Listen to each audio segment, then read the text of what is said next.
Volkswagen Beetle has a strong history here in Ireland.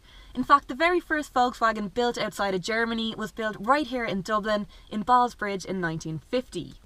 Now when I say built, I should really say assembled, because they came sort of flat-packed with instructions, which were duly followed to create one of the most popular cars of all time.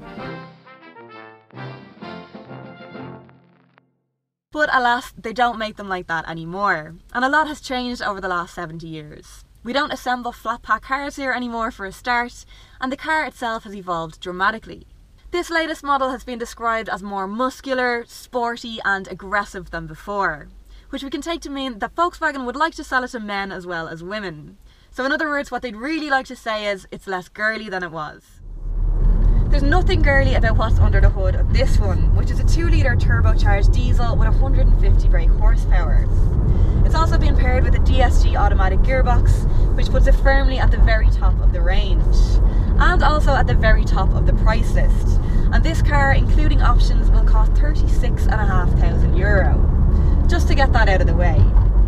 Now granted, it is also the top of the range R-Line model, which does get some really nice features, which I'll get back to in a minute. But more importantly still, it's heaps of fun, with its really quick power uptake, sporty handling, and also the fun factor of driving around in a funky little yellow car. And there are more pocket-friendly versions available, like the 1.2-litre TSI petrol for example, which starts at under €24,000 and will be perfect for your typical city driver. Or there's the less powerful 110 brake version of this 2-litre diesel, or then for those after petrol performance, there's the 150 brake 1.4-litre TSI, but which again, like this one, is only available in the R-Line trim. There are 3 levels of Beetle to choose from. The standard one comes pretty well equipped with air conditioning, cruise control and a 5-inch multimedia system complete with USB and Bluetooth connectivity. It also gets enough standard safety equipment to earn it the full 5 stars on the NCAP safety test. Design will upgrade the wheels to 16-inch alloys, add a colour-coded interior, a larger touchscreen display and rain-sensing window wipers.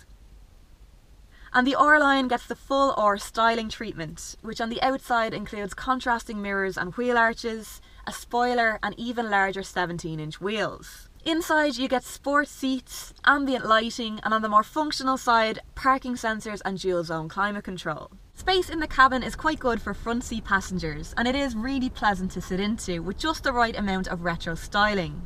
Although I am quite sad to see they've got rid of the flower holder.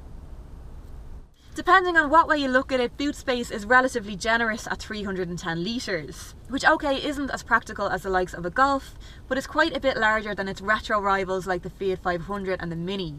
Space in the rear is also pretty restricted due to the shape, and it will only seat 2. It's also only got 2 doors, so it's not going to work as a family wagon. But that's not the Beetle's market anymore, and it's gone from being the people's car to more of a statement car, which might be quite an expensive one to make, but which might also help to put a smile on your face in the morning, and that's quite hard to put a price on. You can make up your own mind by visiting it at your local VW dealer, details of which you'll find on CarsIreland.ie.